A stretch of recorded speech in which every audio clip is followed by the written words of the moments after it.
નમસ્કાર દર્શક મિત્રો, શિખર ભારત ન્યૂઝમાં આપનું સ્વાગત છે। વાત કરીએ સમાચારમાં તો શહેરના બ્રેન ડેડ વ્યક્તિનું અંગદાન કરાયું। શહેરના તરસાલી ખાતે રહેતા બ્રેન ડેડ દિનેશભાઈ માયાવંશીના અંગદાનથી 3 દર્દીઓને જીવનદાતા મળશે। વડોદરા શહેરના તરસાલી વિસ્તારમાં આવેલા વુડાના મકાનમાં રહેતા 51 વર્ષીય દિનેશભાઈ છીતાભાઈ માયાવંશીને શહેરના સોમા તળાવ નજીક આવેલા સંજીવની મલ્ટી સ્પેશિયાલિસ્ટ હોસ્પિટલમાં સારવાર ખાતે લઈ રહ્યા હતા। તેઓ બ્રેન ડેડ થતાં પરિવારમાં તેમના પત્ની, પુત્ર અને બહેન દ્વારા તેમના અંગદાનનું કરવાનો નિર્ણય કર્યો હતો, જેથી જરૂરિયાતમંદ દર્દીઓને નવજીવન મળી શકે। આ નિર્ણયથી સંજીવની મલ્ટી સ્પેશિયાલિસ્ટ હોસ્પિટલમાં તબીબી ડૉક્ટર દલપેટ કાતરિયા આવકાર કર્યો હતો। અમદાવાદના યુએન મહેતા હોસ્પિટલ તથા કિરણ હોસ્પિટલ, સુરત તેમજ ઝાયડસ હોસ્પિટલમાં આણંદ ખાતે જરૂરિયાતમંદ દર્દીઓને જીવનદાતા મળી રહે તે માટે આ નિર્ણય લઈ તમામ પ્રક્રિયા પૂર્ણ કરવામાં આવી હતી। આજે તેઓનું અંગદાન થઈ 3 દર્દીઓને નવજીવન આપવામાં આવશે, ત્યારે તેમના લીવર અને હૃદય યુએન મહેતા હોસ્પિટલ અમદાવાદ તથા કિરણ હોસ્પિટલ સુરત ખાતે, કિડનીની ઝાયડસ હોસ્પિટલ આણંદ ખાતે ગ્રીન કોરિડોર કરી મોકલવામાં આવ્યા હતા।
મારું નામ માયાવંશી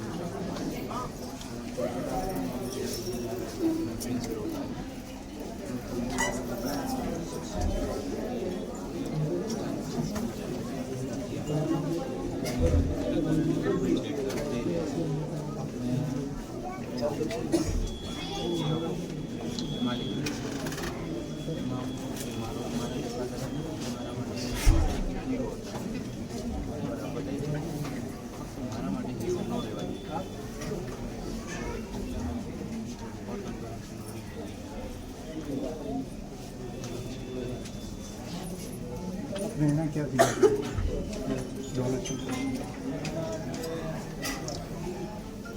ઘણી જગ્યાએ જોયું છે કે મને આ વસ્તુ નથી હોતી તો નોકરી ગુમાવી દે છે, આખું પરિવાર તૂટી જાય। કોઈ એક વ્યક્તિનો પણ જીવ બચી શકે તો બહુ જ મોટી વાત છે। એક પરિવાર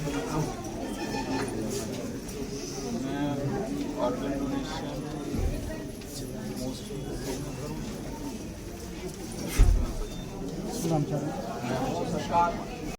संजीवनी मल्टी स्पेशालिटी हॉस्पिटल सोमा तलाव 4 रस्ता वडोदरा।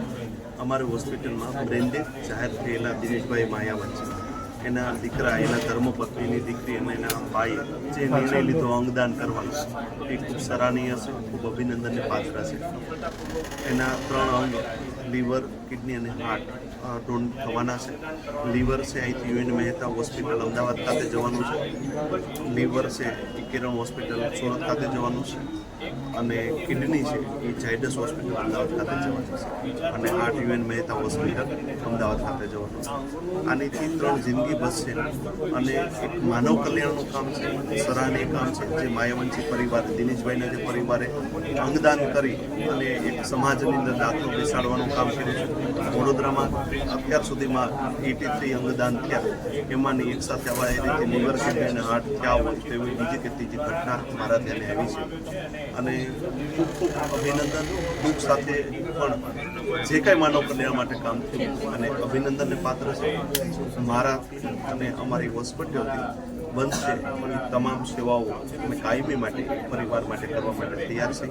અને ગવર્મેન્ટ ભારત સરકાર પણ આવી રીતે જે લોકો અંગદાન કરતા હોય એને નેશનલ હીરો તરીકે ઘોષિત કરતા હોય, સાથે સાથે રાષ્ટ્રગાન દ્વારા સન્માનિત કરવામાં આવતું હોય છે.